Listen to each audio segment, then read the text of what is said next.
Marcus had always looked forward to Fridays. It was the day when work ended early at the construction office where he supervised projects, and he could return home before the sun set. That particular Friday, however, carried a special excitement. For weeks, he had been waiting for his new car to be delivered, a sleek black sedan that he had carefully saved for over a year. When the dealer finally called and told him he could pick it up, Marcus felt like a child receiving a long-awaited gift. He drove the car home with a smile, his hands gripping the steering wheel proudly. It wasn't just a car, it was a symbol of his effort, long hours, and determination to give his family a better life. His house, situated in a neat neighborhood controlled by a homeowners association, looked peaceful as he pulled into the driveway. The rows of trimmed hedges, identical mailboxes, and painted sidewalks gave the community an ordered appearance. But Marcus knew that behind the fences and curtains, not every neighbor carried the same welcoming spirit. Across the street lived Linda, who many residents quietly referred to as Karen. She was known for reporting the smallest HOA violations: grass too long, trash cans not moved in time, cars parked slightly off the curb. She saw herself as the guardian of the neighborhood, though most saw her as someone who thrived on conflict. That evening, she stood at her window, sipping tea and watching the street like a self-appointed patrol officer. When Marcus pulled into his driveway and stepped out of his car, Linda's eyes narrowed. The vehicle looked striking, freshly polished, and new.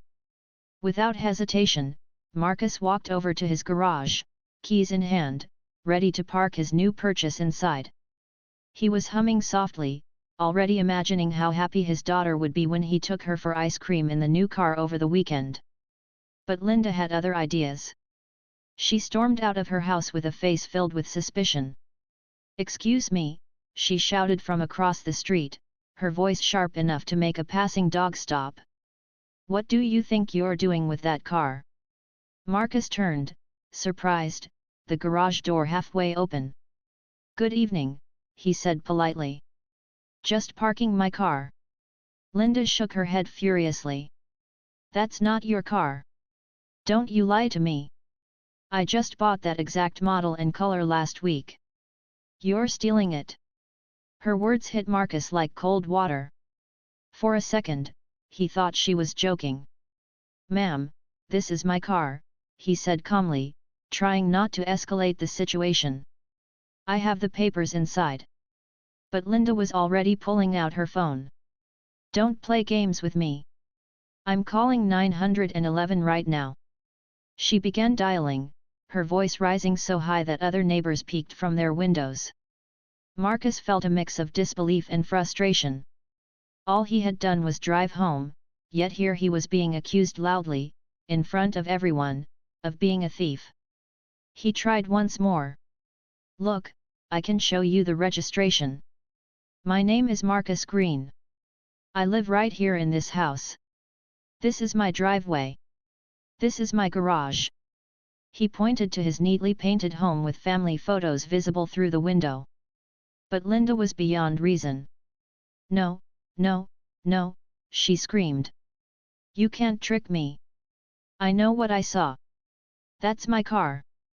Her voice echoed across the street, and soon two neighbors stepped onto their porches. One shook his head in disapproval at the commotion, while another whispered something to his wife. Marcus could feel the weight of their eyes, the silent judgment, and the discomfort building in the air. Inside his chest, his heart beat harder. He thought of his daughter, who might hear about this from other kids at school. He thought of his wife, who always told him to keep calm no matter what happened in the neighborhood. He took a deep breath, reminding himself to stay composed. But Linda was not calming down. She had already pressed her phone to her ear and was giving the dispatcher details. "Yes, officer, there's a man here stealing my car. Yes, he's standing in front of the garage right now. Please come quickly before he drives away." Marcus stood still, stunned. For the first time, he noticed more curtains moving. More neighbors were watching. He could feel the narrative forming, not of a man coming home, but of a man accused. He wanted to shout, to demand respect, to tell Linda to stop spreading lies. But instead, he leaned against the car, folded his arms, and waited. He knew the truth would come out once the police arrived. Yet, deep inside, he also knew the danger of assumptions. All it took was one wrong move, one wrong impression, and the situation could spiral beyond control. As the distant wail of sirens grew closer, the atmosphere shifted. Some neighbors stepped further out, pulling out phones to record, sensing that this was about to become something larger than just a neighborhood argument. Linda, meanwhile, waved her arms dramatically, pointing at Marcus like she had caught a criminal in the act. And Marcus, calm, steady, though boiling inside, stood in front of his garage with his new car, silently praying that fairness would win over fear. The sirens grew louder as Marcus stood by his car. His arms were still folded, but his chest felt heavy. A man who had simply returned home after work now found himself the center of a scene that felt unreal. He could see red and blue lights flashing against the houses at the end of the street. Linda, however, looked energized. She began pacing in front of her driveway, speaking louder into her phone, as if giving the arriving officers a performance. "Yes, yes, he's still here," she said dramatically. "I told you he wouldn't leave. Hurry." She glanced at Marcus with narrowed eyes, then turned toward the neighbors who had stepped outside. "Don't worry," she told them, "the police will handle this." Marcus shook his head slightly, still calm on the outside. Inside, though, his thoughts raced. What if the officers believed her story? What if they thought I was dangerous just because of how I looked? He reminded himself that he had done nothing wrong. His car, his house, his documents, all the truth was on his side. But truth didn't always speak as loudly as accusations. By now, half a dozen neighbors had gathered. Some stood on porches with arms crossed, others whispered quietly, and a few pulled out phones to record. The atmosphere was thick, a mix of curiosity and tension. Children peeked through windows, their faces pressed against glass, wondering what all the noise was about. When the first police car stopped in front of the street, Linda ran toward it, waving frantically. "Officers, officers! That's him! That's the man! He stole my car," she shouted, pointing directly at Marcus. Her voice carried across the neighborhood, filling it with accusation. The officers, 2 men in uniform, stepped out carefully. They exchanged a look, then turned toward Marcus. Their hands hovered close to their belts, cautious but not aggressive yet. "Sir," one of them called, "step away from the vehicle." Marcus raised his hands slightly, palms open. His voice was calm and steady. "Good evening, officers. This is my car. My name is Marcus Green. I live in this house right here." He pointed at the home behind him, its front door decorated with his daughter's colorful wreath project. But Linda interrupted loudly, almost drowning him out. "Don't believe him. That's my car. I reported it stolen. He's lying." Her words came sharp, almost desperate, as if she needed to win the story before the truth was checked. The officers held up their hands to quiet both sides. "Ma'am, we'll handle this. Please step back." They turned to Marcus. "Do you have proof of ownership?" "Yes," Marcus answered quickly. "The registration and title papers are inside my house. The temporary tags from the dealer are still on the car. You're welcome to check." One officer nodded, but the other kept watching closely. The silence stretched as the situation balanced on a knife's edge. Neighbors whispered, phones kept recording, and Linda muttered under her breath about thieves and stolen property. Marcus took a careful step toward his front door. "If I may, I can bring out the documents." But Linda screamed again. "Don't let him go inside. He might run. Arrest him first." The absurdity of her words hit Marcus like a punch. He had lived in that house for 7 years, mowed the same lawn every weekend, waved at the mailman every morning, paid HOA fees on time. And yet, here he was, being told by a neighbor that he didn't belong, that he was a criminal. The officer shook his head at Linda. "Ma'am, we're in control. Please stand aside." Then to Marcus, "Go ahead, but move slowly." Marcus nodded and walked toward his house. His wife had come to the window by then, her face pale with worry. She hurried to open the door and handed him the neatly folded documents. He turned back, holding them out with steady hands. "Here's the registration. The name matches my license." The officers checked carefully. They looked at the VIN on the car, the paperwork, then back at Marcus's ID. Everything lined up perfectly.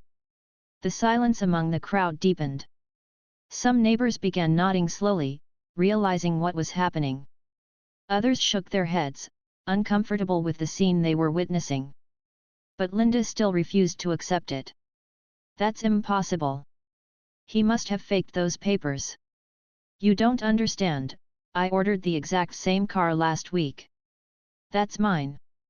Her words no longer carried the same weight. They sounded desperate, almost foolish. The officers exchanged another look, one of them writing notes while the other closed the folder and handed it back to Marcus. "Sir, thank you for cooperating. Everything checks out. You're free to go about your evening." Marcus nodded politely, though his heart was still heavy. He looked at the crowd, then at Linda, who stood fuming, her arms crossed tightly. "I told you the truth from the start," he said softly. The neighbors remained silent, but the moment spoke loudly. Everyone had seen the scene. Everyone had heard the accusations. Everyone had watched the truth win over the noise. And yet, Marcus knew the story was far from over. The embarrassment might fade for some, but for him, the memory of being accused in front of his own home would not leave quickly. He closed the garage, parked his car safely inside, and thanked the officers before they left.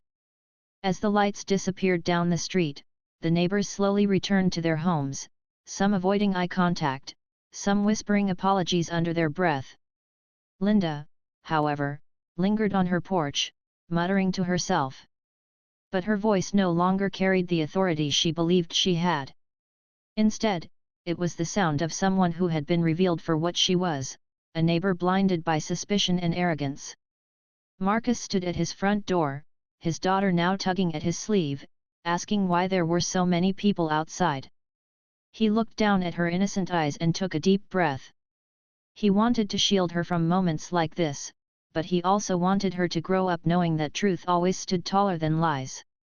And as the night settled, the quiet hum of crickets replacing the chaos of sirens, Marcus whispered to himself, "This isn't the end. It's only the beginning of showing people who I really am." The flashing lights had gone, but the echo of what happened still hung in the air. Marcus sat quietly on the steps of his porch, staring at the car now safely inside his garage.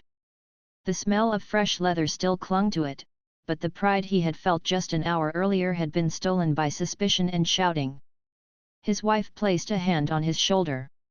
"Don't let this eat at you," she whispered. "You did nothing wrong." Her words were soft, but he could see the worry in her eyes.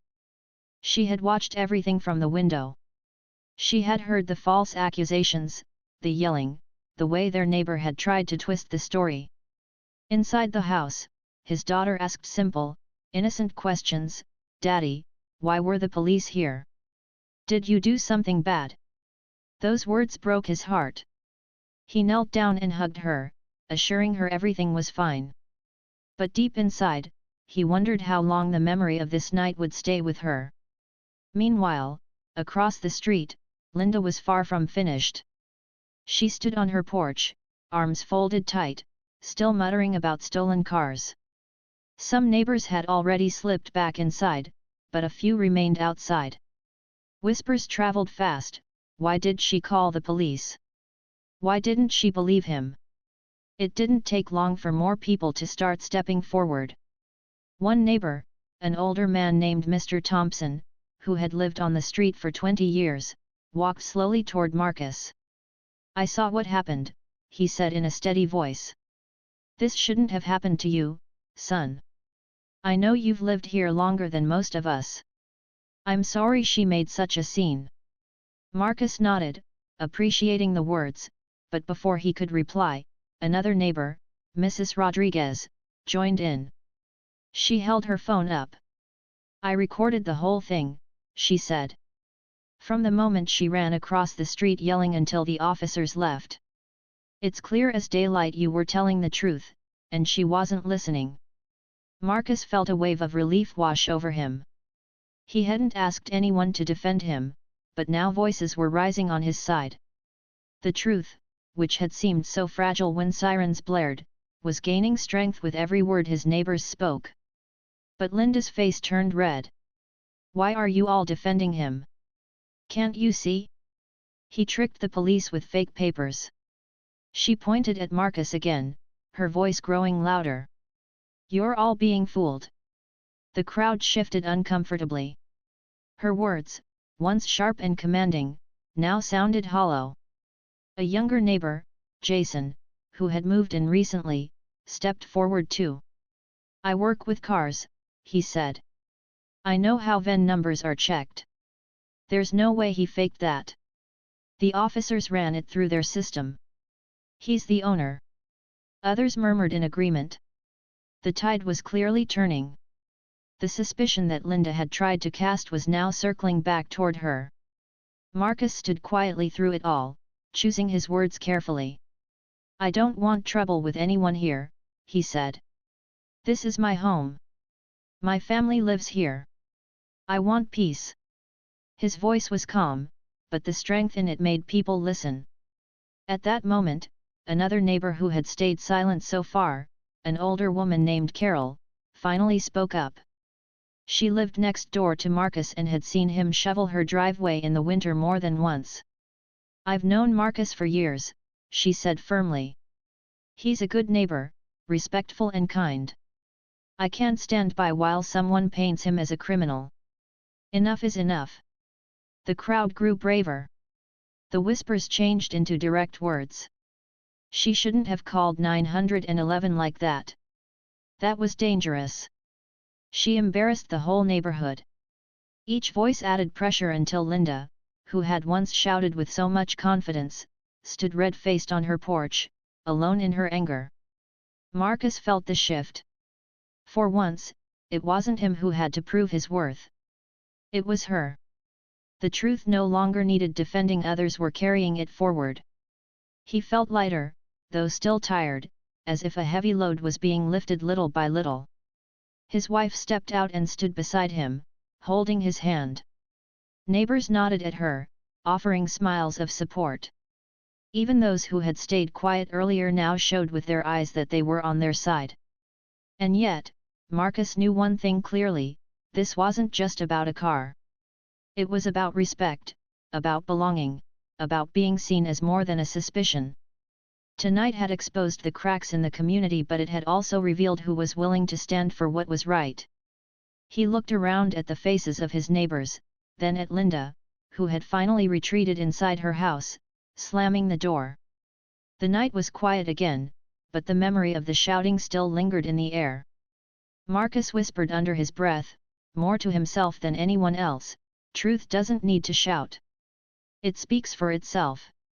And with that, he turned back toward his family, holding their hands, knowing that while the fight wasn't truly over, the tide had shifted in a way he would never forget. The next morning, Marcus woke before sunrise. He lay in bed, staring at the ceiling, listening to the quiet house. The memory of last night still felt heavy in his chest.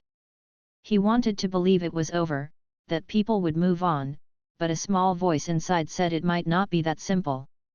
He rose quietly, made coffee, and stood by the window. His new car sat in the garage, safe behind the door. He should have felt proud. Instead, he felt tired. By 8 o'clock, an email arrived from the HOA. The subject line made his stomach sink: Notice of Community Concern. He opened it and read slowly. The message said there had been a disturbance on the street and that a security conflict had been reported. It invited Marcus to a courtesy hearing on Monday evening to discuss the event and clarify compliance with community guidelines. His wife read over his shoulder. "They're calling it a disturbance," she asked softly. Marcus nodded. "It sounds like they're not sure what happened. Or maybe they only heard one side." He replied to the email right away, thanking the board for reaching out and confirming he would attend. Then he sat at the kitchen table and wrote down everything that happened in a clear timeline: when he arrived home, when Linda approached, when she called, when the police came, when the papers were checked, when the officers left. He kept his words calm and simple, with no anger in them, just facts. A few minutes later, his phone buzzed. It was Mrs. Rodriguez. "I heard the HOA is asking about last night," she said. "Do you want the video? I can send it to you. I can also share it with the board." "Please," Marcus said. "Thank you." Within minutes, the clip arrived, steady, clear, and complete. It showed the gentle way he spoke, the way he offered his papers, the way the officers checked and confirmed everything. It also captured Linda's shouting and the officers asking her to step back. Marcus watched it once, not because he doubted his memory, but because it helped to see the truth outside his own mind. Later, Mr. Thompson knocked on his door with a folded letter in hand. "If the board wants statements, here's mine," he said. "I'll go to the hearing too, if you want." "You're not alone." "Thank you," Marcus said, feeling a small light return to his chest. Saturday and Sunday were long. Neighbors stopped by with short, kind words. Some brought small gifts, a pie, flowers, a note. Not everyone came, and some kept their distance, but the number of people who showed support surprised him. He had always tried to be a quiet, helpful neighbor. Now, it seemed those small acts had been noticed. On Monday evening, Marcus put on a clean shirt and held his daughter's hand for a moment before leaving. "Everything will be okay," he told her. "We tell the truth, we stay calm, and we listen. That's how we fix things." At the community center, a table was set up with 5 chairs for the board. The HOA president, Mr. Ellis, sat in the middle with a neat pile of papers. To his left was Miss HSU, who handled communications, and to his right was Mr. Bailey, who tracked rules and compliance. 2 more members sat at the ends, one of them a newer resident who looked slightly nervous. Linda was already there, a binder in her arms. She avoided Marcus's eyes. A few neighbors had come to watch, including Mrs. Rodriguez and Mr. Thompson. Carol, the neighbor next door, sat quietly in the second row. Mr. Ellis began. "Thank you for coming on short notice. We're here to understand what happened, not to argue. Our goal is to make sure our community stays safe and respectful." He looked at Linda first. "We'll hear from you, and then from Mr. Green. Keep your comments short and focused." Linda opened her binder and spoke in a firm voice. "On Friday evening, I saw a stranger open a garage and handle a new car that looked just like the one I purchased. I believed it was stolen and I called 911. I acted to protect our neighborhood and our property." Mr. Ellis nodded. "Do you have any direct evidence the car was yours?" "I have an email confirmation from the dealer," she said, flipping pages. "I purchased the same model and color. It was due this week. I thought I saw my car." Miss HSU tilted her head. "Due this week?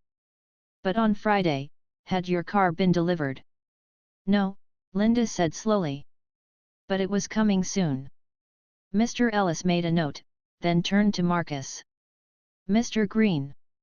Marcus stood. He kept his hands open at his sides. "I came home with my new car. I opened my garage. Linda came over and said it was hers. I said I had papers. The police came, checked my ID, my registration, and the car's VIN. Everything matched my name. The officers told me I was free to go. That's the full story. Do you have documentation?" Mr. Bailey asked. Yes, Marcus said. He placed a simple folder on the table, a copy of the temporary registration, the purchase agreement, and a printout of his driver's license. He also included a short timeline he had typed, and a USB drive from Mrs. Rodriguez with the video. Miss HSU accepted the folder and the drive. Thank you. Mr. Ellis sighed lightly, not in frustration, but in the way people do when a matter is simpler than the noise around it. Is there anything else you want to add, Mr. Green? Yes, Marcus said softly. He looked at the board, then at the neighbors, then back to the board. I love living here. I mow my lawn, follow the rules, and help when I can. What happened wasn't only about a car. It was about being assumed wrong in front of my own home. That feeling is hard to explain. I'm not here to ask for trouble for anyone. I'm here to ask for fairness. And I'm asking for something positive to come from this. What do you mean by positive? Miss HSU asked gently. I wrote a small list, Marcus said, pulling a single sheet from his folder. I called it a good neighbor safety checklist. It says, if you think something is wrong, first observe carefully, second, if possible, ask a polite question from a safe distance, third, if you still fear danger, call the non-emergency line unless there is an immediate risk, fourth, be ready to admit a mistake quickly if you made one. I'm not telling anyone what to do, I'm asking us to choose helpful steps before we jump to conclusions. The room was quiet. The list was simple. It didn't blame, it guided. Mr. Ellis took the sheet and read it. He passed it to Miss HSU, who raised her eyebrows in quiet approval. Linda spoke up again, sharper now. So he wants to teach us? He's the one who caused a scene. He should have parked faster. He should have closed his garage sooner. He should have known someone might think it was suspicious. A few people in the audience shifted uncomfortably. Mr. Thompson cleared his throat. With respect, he said, standing, he did nothing wrong. I watched from my porch. He was calm. He offered papers. The police checked. Everything matched. The only shouting I heard did not come from him. Mrs. Rodriguez lifted a hand politely. I recorded it. The video shows all of that. I brought a copy for the board. Mr. Ellis nodded. We'll review it. He turned to Linda. Do you have anything else that shows Mr. Green broke a rule? Linda flipped through her binder but found nothing more than the email from the dealer and a few printouts of car photos from the internet. She closed it slowly. Mr. Bailey looked at the rules book near his elbow. There is a section about creating a disturbance and another about false reports and misuse of community resources. We have used them in the past for fireworks, loud parties, and repeated false alarms. He tapped the page. We also have a line on respectful conduct that applies to all residents. Mr. Ellis folded his hands. Here is the challenge, he said calmly. We cannot control what people think the moment they see something. But we can guide how we act. We can set standards for the steps we take, and how we fix things when we're wrong. He looked at Marcus. Thank you for your list. It's practical. It's kind. He looked at Linda. This board has a duty to discourage hasty accusations that put neighbors in harm's way, and to encourage respectful checks before calling emergency services. Linda's face tightened. So now I'm the villain. No one is calling you names, Mr. Ellis replied evenly. We are looking at actions and their impact. He turned to the audience. We will take a short recess to review the video and documents. We will return with next steps. The board left the table and went into a small room behind a door with a glass window. Through the glass, people could see them watching the video. They slowed it at key moments. They played back the audio when Marcus offered his documents and when the officer asked Linda to step back. They compared the timeline with the police report summary Marcus had requested and printed. Outside, the room hummed with low conversation. Carol touched Marcus's arm. You spoke well, she said. Kind but firm. That matters. Marcus nodded. Thank you for coming. Minutes passed slowly, then longer still. The board returned and took their seats. Mr. Ellis looked calm, but serious. Here is where we are, he said. We have verified the paperwork. We have watched the video. We have read the statements. We will send a written decision within 24 hours, but we can share our direction now. The room held its breath. We believe Mr. Green acted responsibly and with respect. We see no evidence that he broke any community rule. We also believe the situation could have been handled differently before emergency services were called. Therefore, we are considering a formal warning regarding the misuse of emergency escalation when non-emergency steps were available.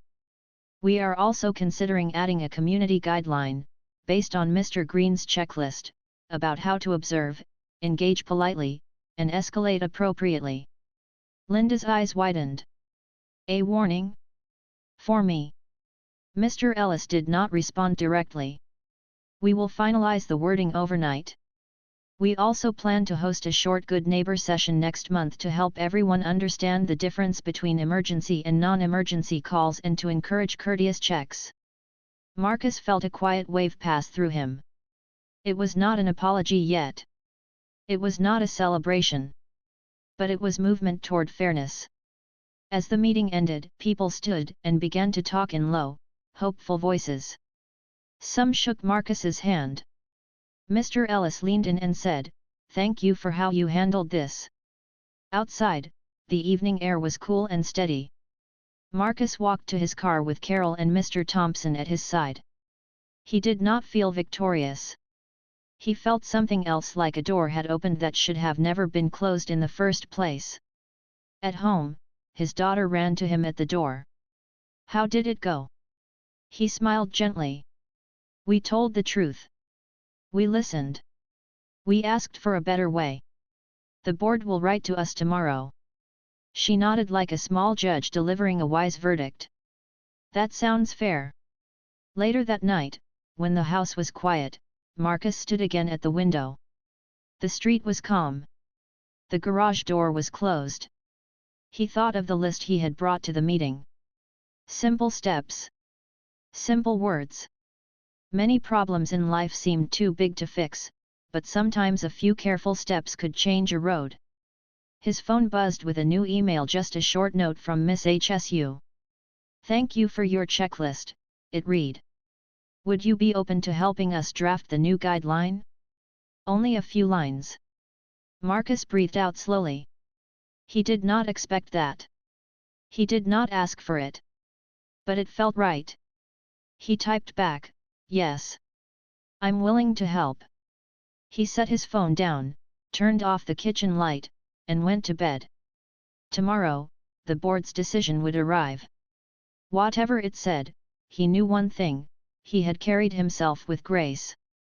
And grace, quietly and steadily, had begun to change the shape of the story. The email from the HOA arrived the next morning at 9:12. Marcus read it twice before he showed it to his wife. The subject line said, "Board decision and next steps." The letter was clear and simple. The board had reviewed the video, the documents, and the statements from neighbors. They confirmed that Marcus had done nothing wrong and had followed every rule. They said they were sorry for the stress the situation had caused him and his family. They also issued a formal warning to Linda for misusing emergency escalation when non-emergency steps were available. Finally, they announced a new community guideline, adapted from Marcus's Good Neighbor Safety Checklist, which would be included in the HOA handbook and posted on the neighborhood website. At the end, there was a short line from Miss HSU, "Would you be willing to speak at our short training next week?" Marcus felt a long, slow breath leave his body. The weight he had carried since that Friday evening seemed to fall off his shoulders, not in a dramatic way, but like a heavy coat sliding from a hook. He looked at his wife, and she smiled. "This is fair," she said. "This is what we hoped for." Their daughter, who had been building a little paper car at the table, looked up at them. "So it's okay now?" she asked. Marcus bent down and nodded. "It's okay now." Then he tapped the paper car and said, "Ice cream ride after school. The one we promised." That afternoon, Marcus wrote a short reply to the board. He thanked them for taking the time to review everything. He said he would be happy to speak for a few minutes at the training, and that he hoped it could be practical and calm, with no blame. He suggested a simple outline: define emergency and non-emergency calls, share the checklist, show 2 short role-play scenes, then take questions. Miss HSU responded quickly. "Perfect. We'll keep it short and useful." In the days that followed, neighbors stopped by with easy greetings. The nods were warmer. The smiles stayed longer. People asked about the car. They asked how his daughter was doing. They asked if the HOA had been fair. Marcus answered with the same simple truth he had used from the start. "Yes, it turned out fair. And I want our street to feel safe for everyone." Mrs. Rodriguez printed 2 still images from her video, one where Marcus held out his documents and another where the officer was checking the VIN and gave them to Marcus in a small envelope. "These are for your records," she said. "I am not sharing the video anywhere. I only sent it to the board. I don't want to embarrass anyone. I want us to learn." Marcus thanked her. He felt grateful for her steady judgment and for the way she chose care over noise. On the day of the training, the community center looked different.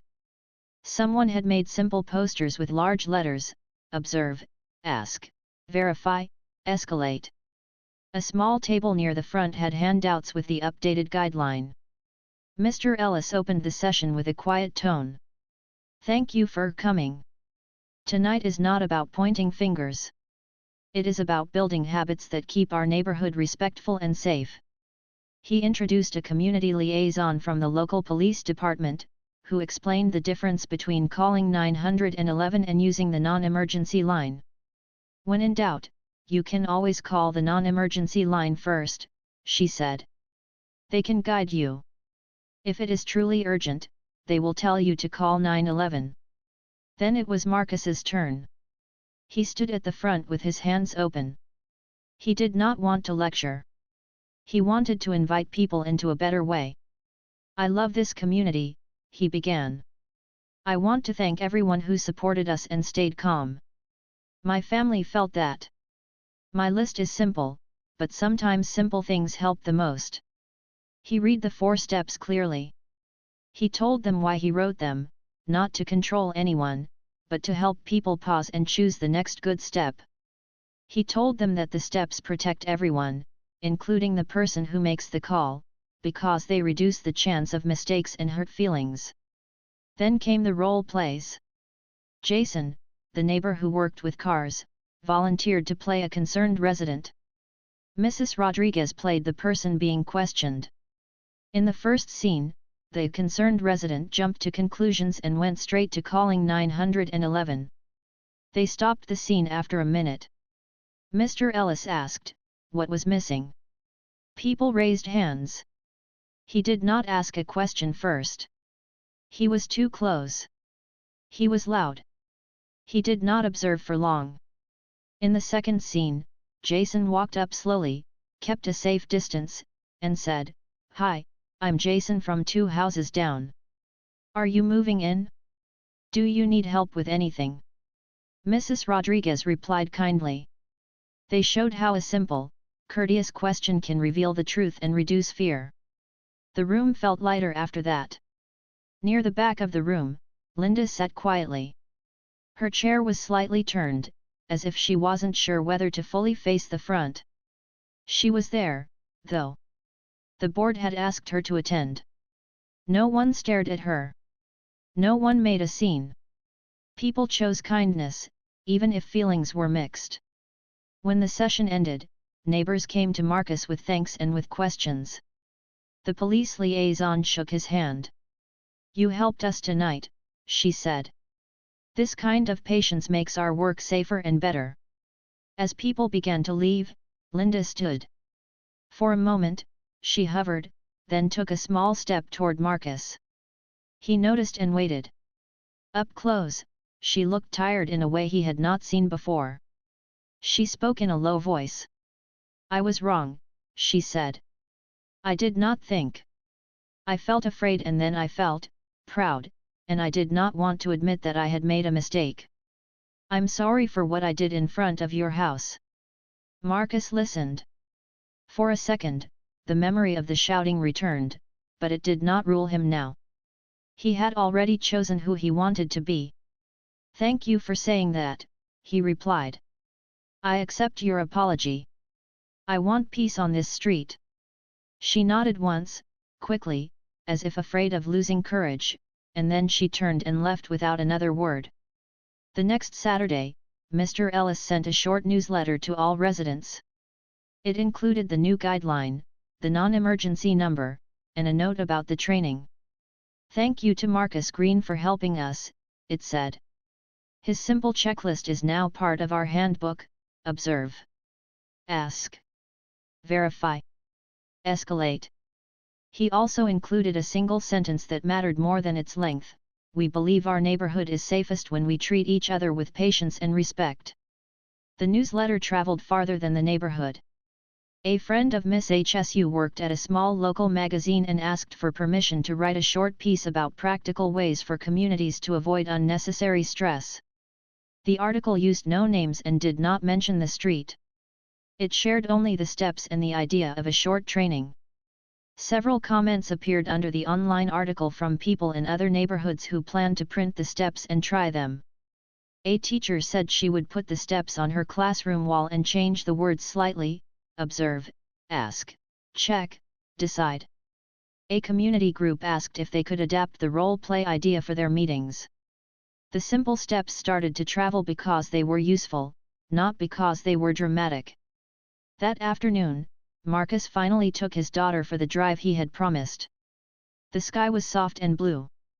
The car smelled new and clean again. They rolled down the windows.